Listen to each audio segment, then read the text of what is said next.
Eenyuun argadde raayyaa abbaa maccaatan argadde. Ani xiqqaadha. Maal Oromoo kana dhis. Muudii nuti qabachiisaa. ዘጠኙን ሙሉ የተዋችሁኝ Lamecha Girma እየተከታተለ ይገኛል akkam jirtu kabajamtoota hordoftoota kiyya viidiyoo biraatiin walitti deebinee jirra viidiyoo har'aa keessatti artist Kadir Ahmed du'aan addunyaa kana irraa boqotee jira dhumarratti waan gaddisiisaa inni haasa'ee fi olompikii Paaris bara kanaa irratti injifannoo uummata biyya keenya gammachiisee fi waan namoota hedduu gaddisiise kana qofaa miti viidiyoo biraas ni jira hanga dhumaatti nafaana tura. Namoonni yeroo jalqabaatiif gara chaanaalii kanaatti dhuftan subscribe godhuudhaan maatii chaanaalii kootii ta'a akkasumas like godha yaada keessan yaada qabdan kamiyyuu koomentii irratti naa barreessaa gara viidiyootti. Baandii gadaa gaafan dhaqu yoo baay'ate umriin kiyya waggaa 12 yookaan 13 ta'uu danda'a. Gaafan dhaqu eenyuun argadde raayyaa abbaa maccaatan argadde. Ani xiqqaadha. Ustaaz Raayyaa. Na waltajjii sin beeksisa sin sirba sin hoosaa itti fakkaata. Dhaqee gaafan dubbisuun argee sagalee kootis na sirbisiise na sirbee sagalee bareedaa qabda ati amma ganaa xiqqaadha dhaqii barumsa kee baradhu muuziqaan hiriguu seelaan dhaqunaan jedhu. Taaddalee Gammachuutitti namni karaa agarsiise raayyaa abbaa mancaati jechuudha. Kun akkuma afaan isaa irraa dhagaa jirru hanga dhumaatti ilaalume. Gaafa barumsa kee baratteen booda muuziqaatti deebitee na gaggeesse akkuma inni jedhus mana barumsa kee jettan fufee cinaatti immoo muuziqaas nan godha. Sana booda amma waan kan inni hin yaadatuun beekuun. Isa durus nan jaalladha ergan albama baasee beekame ollaa tokkos taanee jiraannee nan beeka just akkasitti na deebise.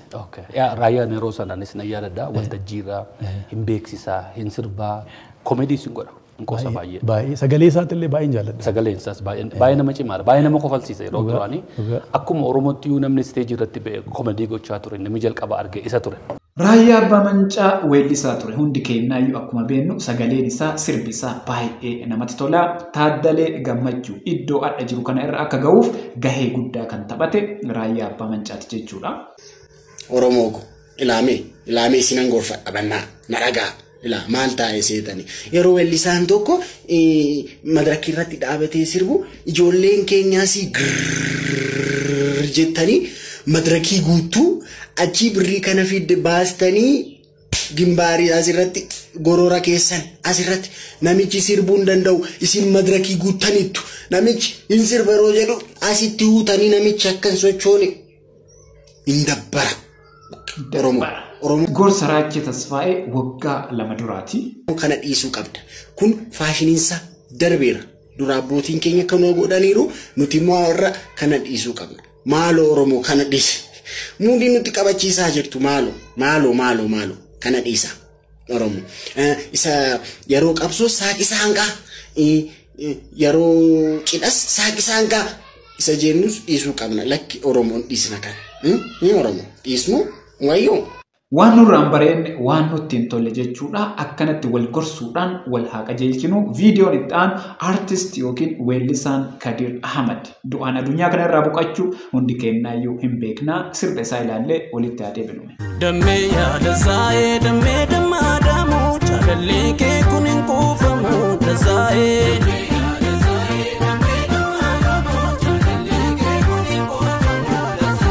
Dammee yaada zaa'ee dammee dammaadhamu jaalallee kee kun hin kuufamu dazaa'ee.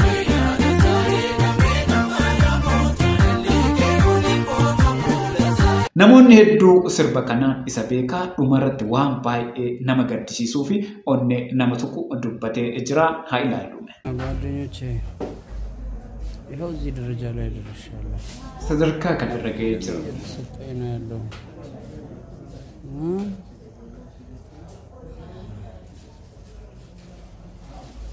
በደም ኃይል ነው ያለሁት። 9 ወር ሙሉ የተዋችሁኝ ይኸው እዚህ ደረጃ ላይ ደርሻለሁ። ላሳውቃችሁ ሁኔታዬ ጓደኞቼ 9 ወር ሙሉ የተዋችሁኝ ማለት ነው። የደገፋችሁኝ ደግሞ አመሰግናለሁ። Ji'a 9 guutuu kan na dhiistanii turtan kunoo sadarkaa kana irra ga'ee jira. Namoonni na gargaaraa turtan galatoomaa. ለድጋፋችሁ Baay'ee nama gaddisiisa. እኔ ጋር ብዙ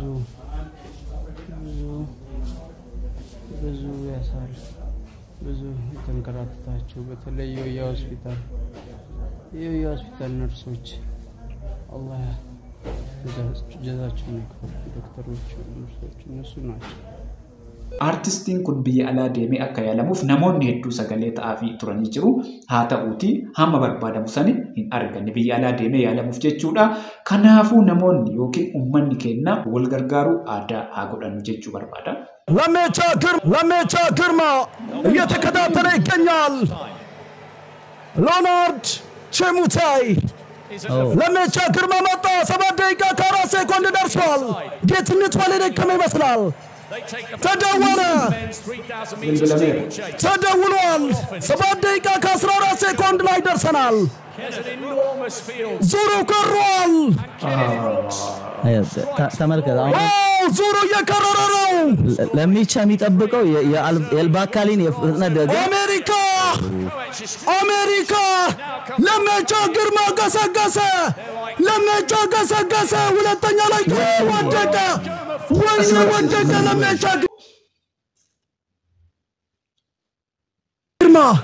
ለሜቻ ግርማ ወደቀ ሲዘል። ከባድ ነው። ጌትነት ሆናለ። ለሜቻ ግርማ መሰናክሉን ሲዘል ወደቀ። ኤልቦካሊ መጣ። ኢትዮጵያ አሳዛኝ። ኤልቦካሊ ገሰገሰ። ኤልቦካሊ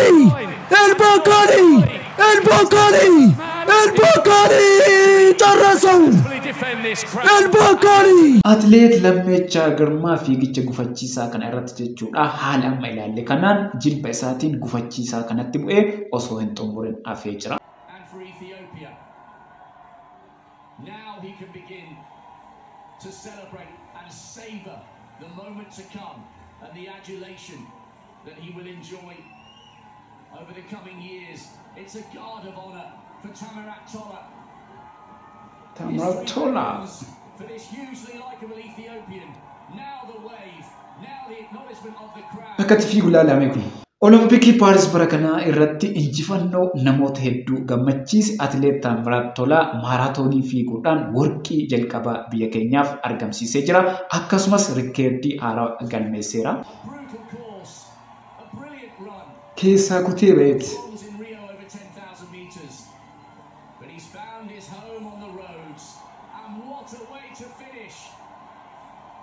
Tamirat Tola will be the toast of Ethiopia today. An absolutely magnificent victory. He's the Olympic champion. Akkanatti mooteera kun Tamirat Tola.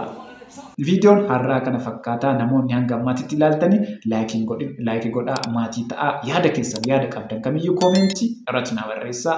Ana wajjin viidiyoo itti aanuun wal agarraa hanga sitti yeroo gaarii.